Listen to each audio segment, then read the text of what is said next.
इस वीडियो में हम लोग देखेंगे कौन सा आईपीओ को परचेज करना है, आज का आईपीओ कौन सा होगा, क्यूआईबी क्या होता है, एनआईबी क्या होता है, एवं इसके क्या सब्सक्रिप्शन है, लेना चाहिए कि नहीं लेना चाहिए, लॉन्ग टर्म में लेना चाहिए कि शॉर्ट टर्म में लेना चाहिए, कि लिस्टिंग होने के बाद विड्रॉल कर लेनी चाहिए, सेल कर देना चाहिए, सभी चीज़ों को देखूंगा इस वीडियो में। तो चलिए वीडियो की शुरुआत करता हूं, वीडियो के अंत तक जरूर बने रहिएगा। एवं यदि आप लोगों ने चैनल को सब्सक्राइब, लाइक, शेयर नहीं किया जरूर कीजिएगा, भाई को समर्थन दीजिएगा। और इसी तरह का वीडियो मैं लाता रहूँगा आप लोगों के लिए। रिसर्च बेस्ड वीडियो होगा, ये रिसर्च बेस्ड कुछ भी होगा, कोई भी टॉपिक होगा तो रिसर्च बेस्ड होगा, डाटा बेस्ड होगा, एकदम ऑथेंटिक होगा। लेकिन ये फाइनेंशियल है और आप वित्तीय मेरा जो समावेशन साक्षरता का मिशन है उसमें आप लोगों का समर्थन चाहिए और अपना भी आप लोग रिसर्च कर लीजिएगा, उसके बाद ही आप कोई चीज़ परचेज कीजिएगा। तो चलिए वीडियो की शुरुआत करते हैं।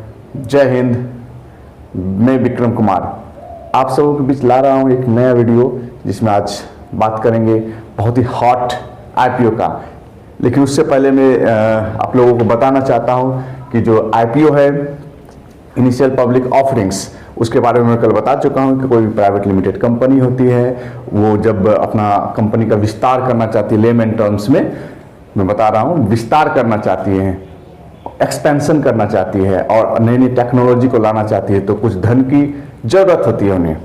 तो प्राइवेट लिमिटेड कंपनी जब आम जन के बीच में जाना चाहती है तो लिस्टिंग करवाती है अपनी कंपनी का और पब्लिक से शेयर्स बदले पैसे लेती है, बदले में शेयर्स देती है, अपनी कंपनी के शेयर्स देती है। जैसे कि कल मैं बताया था, मीशो कंपनी ने 5400 शेयर्स का बड़ा लॉट साइज था उसका, लेकिन आज की कंपनी का बहुत छोटा लॉट साइज होगा। लेकिन ये कंपनी लॉन्ग टर्म के लिए है, मतलब 3 से 4 साल आप छोड़ दीजिए और कंपनी आपको इतना मुनाफा कमा के देगी कि आप कह नहीं सकते, समझ नहीं सकते, सोच नहीं सकते। बहुत ज़बरदस्त मुनाफा देने वाली कंपनी है इसका।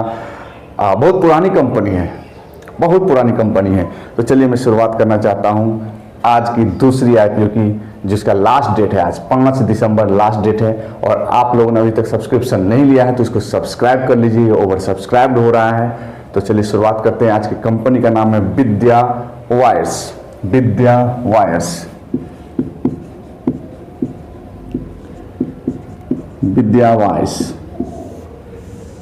नाम से ही है कि ये वायर्स का काम करता है, लेकिन ये कंपनी एक्सपेंशन कर रही है, अपने कामों को एक्सपेंड कर रही है। इसकी स्थापना कब हुई थी? इसकी स्थापना हुई थी 1981 में, 1981 को इसकी स्थापना हुई थी। 1981 में इसकी स्थापना हुई थी।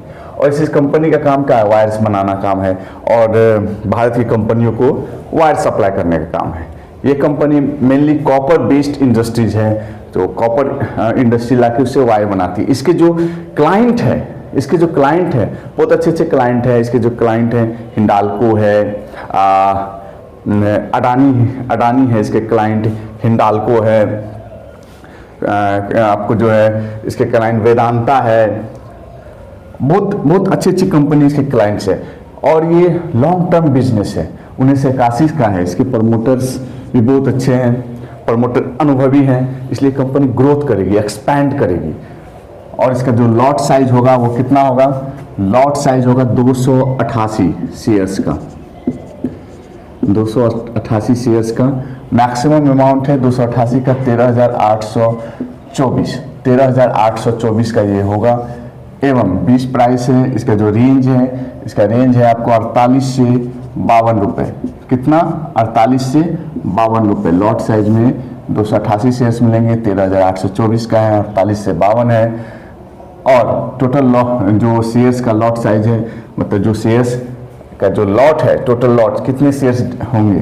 तो 300.01 करोड़ का, लगभग 300 करोड़ के ये शेयर्स अपने सेल्स कर रहे हैं, शेयर को मार्केट में लाए हैं। 300 करोड़ का इनसे मार्केट से रेवेन्यू गेन करना है, इनको रेवेन्यू लेना और अपने बिजनेस को एक्सपेंड करना है। जैसा मैं आपको बताया था, इनके अडानी विल्मर है, सुजलॉन है, हिंडाल्को है, वेदांता है, यूनियन कॉपर इसके क्लाइंट है, जहाँ ये अपने वायर्स को सेल करते हैं।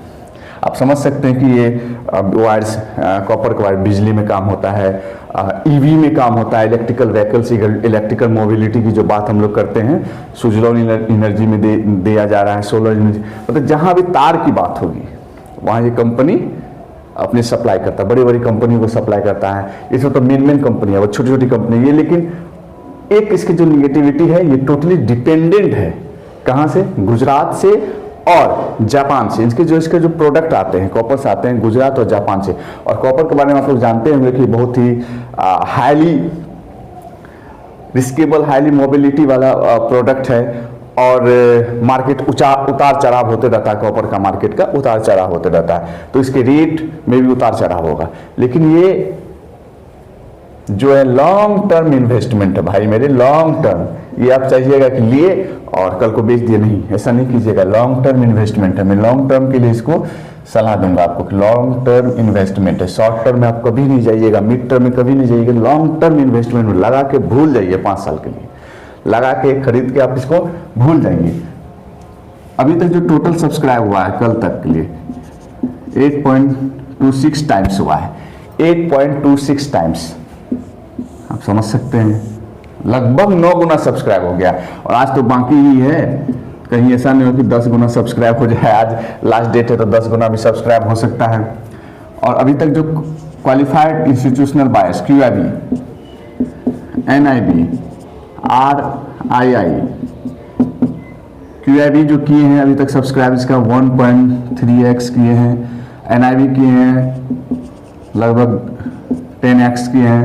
Retailers investor RII, retailer investors जो हैं सबसे ज़्यादा 11.5% है, लगभग 11.45, 11.5% का ये अभी तक किए हैं। अब आपको मैं बताता हूँ QIB क्या होता है। योग संस्थागत निवेश, क्वालिफाइड इंस्टीट्यूशनल बायर्स। जैसे कि आप इसमें देखेंगे कोई म्यूचुअल फंड कंपनी होगी, कोई म्यूचुअल फंड कंपनी की संस्था है ना, म्यूचुअल फंड कंपनी की संस्था है, SBI का म्यूचुअल फंड्स, आप देखेंगे मुथूट फाइनेंस का म्यूचुअल फंड, आजकल बंधन का भी म्यूचुअल फंड्स आ गया है, निपॉन इंडिया का म्यूचुअल फंड्स, इसी तरह एक्सेट्रा इत्यादि जो है HDFC का म्यूचुअल फंड्स है ना।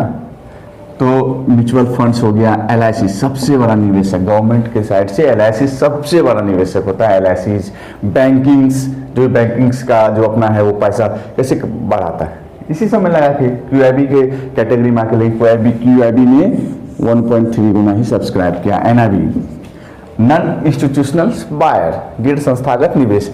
इसमें क्या होगा, गैर संस्थागत निवेश में आपके आ जाएंगे HUF, हिंदू और अनडिवाइडेड फैमिली, एक छोटी कंपनीज, कोई भी कंपनी ले लीजिए छोटी सी, वो छोटी कंपनी आएंगी। RII रिटेल इन्वेस्टर, मेरे जैसे आपके जैसे लोग रिटेल इन्वेस्टर्स में आते हैं, जो भी सबसे ज़्यादा किए हैं। और ये विश्वास जताता है, भारत की अर्थव्यवस्था का विश्वास जताता है इस कंपनी पे, विद्या वाइज पे विश्वास जताता है। रिटेलर इन्वेस्टर्स विश्वास जताते हैं इस कंपनी पे, वो सबसे ज़्यादा है ना कंपनी पे, क्योंकि QIB का भरोसा नहीं है, ये पैसा फायदा लेके निकल जाएंगे, म्यूचुअल फंड से ना फायदा लेके निकल जाएंगे। ये NIB का भी कोई भरोसा नहीं है ना, HUF होता है, ये निकल जाएंगे। मोटी रकम तो ये लोग लगाते हैं, फायदा कमा के 2-4 दिन 10 दिन महीना दिन में फायदा कमा के ये लोग निकल जाएंगे। और इसका जो लिमिट होता है आपको RII का लेस देन 2 लाख होता है, इसका लिमिट्स होता है मोर देन 2 लाख NIB का, और उसका बड़े लॉट साइज में होता है QIB का। तो अभी तक जो 11.45 गुना RII ने इसका सब्सक्रिप्शन ले लिया है। लेकिन आप लोग अभी तक सब्सक्रिप्शन नहीं लिए हैं और लॉन्ग टर्म प्लानिंग की सोच रहे हैं, तो 13,824 रुपये, 13,824 रुपये का लॉट साइज है, 288 शेयर्स का लॉट साइज है, 48 से 52 रुपये इसका रेंज है, प्राइस बैंड्स है। इसमें आप जाके इन्वेस्ट कर सकते हैं, बहुत ग्रोथ है इंडिया में। तो अभी और डेवलपमेंट होना बाकी है ना, इलेक्ट्रिसिटी का, इलेक्ट्रिक वायर्स का, सभी EV का डेवलपमेंट होना बाकी है। अभी EV कार्स आ चुके हैं, EV 3 पहिया वाहन, 2 पहिया वाहन, 4 पहिया वाहन और 6 पहिया वाहन भी आएंगे। तो बहुत इन्वेस्टमेंट है, बहुत ग्रोथ है इसमें, मार्केट पोटेंशियलिटी ज़्यादा है। लॉन्ग टर्म में लगाना चाहते हैं तो इसको लगाइए, और शॉर्ट टर्म इन्वेस्टमेंट की सोच रहे हैं तो मीशो पे लगा दीजिए आप लोग। आज लास्ट डेट है 5 तारीख को, मीशो पे लगा दीजिए आप। एकदम शॉर्ट टर्म में पैसा लेना चाहते हैं, और ये लॉट साइज उसका ज़्यादा था, 5,000 करोड़ का था, इसका 300 करोड़ का है। तो इसमें मिलने के थोड़े चांसेस कम है, ये नहीं कि आप अप्लाई कर दिए तो आपको मिल जाएगा, नहीं मिलेगा।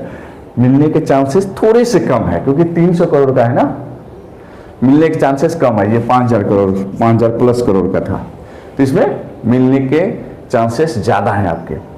और ये भी ग्रोथ फैक्टर्स हैं, मिड टर्म तक इसको रख सकते हैं, तत्काल में बाहर नहीं निकाल लीजिएगा आने वाले, तो तुरंत में पैसा नहीं निकाल लीजिएगा, थोड़ा सा वेट कीजिएगा, पेशेंस रखिएगा, दिल थाम के रखिएगा।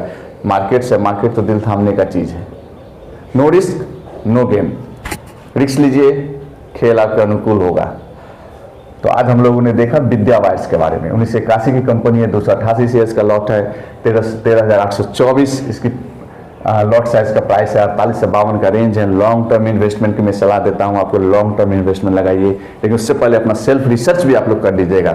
सेल्फ रिसर्च और वित्तीय समावेशन, वित्तीय साक्षरता के मेरे मिशन में जन जन युवाओं तक पहुंचाने का जो मेरा मिशन है, उसमें आप लोगों का समर्थन चाहिए। भाई को आप लोग समर्थन जरूर कीजिएगा, लाइक शेयर और सब्सक्राइब जरूर कीजिएगा।